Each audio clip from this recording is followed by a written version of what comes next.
Cradle, Dogs of Fount, Chapter 33, Part 3.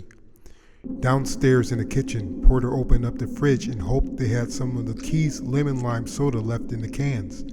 He had to push aside a half of a spiral of ham and a small tub of store-bought potato salad, but in the end he found the last can of pop. Even from the kitchen, which had no windows, it was apparent the sun was on the way down. He heard a thumpy tap come from the backyard and wondered what it was. He walked into the living room and saw Dad chipping a shot with his wedge. Porter was proud that Dad snapped out of it, apparently. He smiled unconsciously. Dad looked up and saw Porter through the window and gestured for him to come out to him. Outside, the air was fresh and had been less humid than earlier. Dad had his legs a little less than shoulder width apart and had a confident hold on the club. He gently started his backstroke and then struck the ball, which came rather close to the artificial green that Porter guessed Dad set up earlier today. "Give it a shot," Dad said, handing Porter the club. Porter placed his half-full can on the grass, making sure it didn't tip over. He grabbed the ball and placed it at a slight angle from the green. He got set and targeted the green. "Nice form, Port," Dad encouraged. Porter lifted and then swung, overshooting the green by about a meter, and the ball ran under a box-shaped bush bordering Mr. Naper's backyard. "A little too much mustard. Try to never muscle the swing too much. Give it just enough," Dad said. Dad wiped his face with his green polo he always wore when he was home, and then leisurely put one hand on his hip and nodded at Porter. "You went out with Stan today?" Dad asked. "Yeah, just got something to eat from Waffle Inn." Dad stuck out his bottom lip and nodded in casual approval. "Chef Jack paying you on time?" Yeah, he always does. "Might be getting a bonus. It was super busy today," Porter explained. They stood in silence for a moment, so Porter decided to pick up his can and take a swig. Dad looked around the backyard at the view. Porter noticed he too looked so much more alive than before. "Man, I tell you, it's a beautiful day, Port," Dad said and smiled at his son. "Yeah."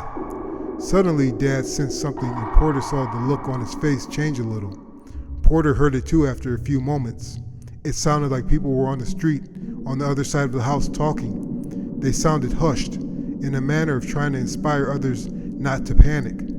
Dad lifted an eyebrow and started walking towards the house with his club in his hand. Porter's heart started to race in anticipation of another attack, and he was trying his best not to unravel in front of Dad. "Go to your room, Port," Dad said. "I'm going to see what this is about." Porter turned to go inside, and he caught a glimpse of Mrs. Naper pulling aside the curtain and looking outside in her curlers. The first thing Porter did once he got into his room is grabbed his radio and put in his headphones. Bill Tillman was making the announcement. "We don't know the culprit or culprits responsible.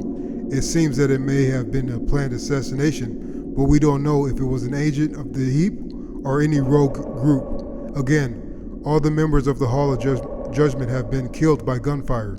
We will stay with you around the clock as we get more news." Porter shot up and looked out the window. For what reason he knew not. There were a handful of groups of adults, some with children in their arms, talking and making gestures of disbelief and confusion. Porter didn't know what to do with himself. He turned and looked at the computer and felt an automatic surge of suspicion for Ben, and automatically felt ashamed too. This was challenging everything Porter knew about Fount. The judges seemed immortal to everyone in Fount, and to try to wrap your head around someone or people that could take all of them out so easily made for shaky ground, to say the least. He saw Dad in front of the Wimsleys across the street, and he looked perplexed, and suddenly Porter was filled with anger because Dad was just starting to get over his mom and go on with his life. It made him wonder if he was letting God down in some way. Was he sinning badly by talking to someone from the heap? Or maybe the sons of Fount were the evil ones? Or was it because his mother died from his selfish actions? It was too much right now, so he kicked off his dirty white sneakers and lied down across the bed and put a blue pillow under his head and tried to force himself to sleep. The voices outside blended together and became white noise, hypnotizing him until he finally fell asleep.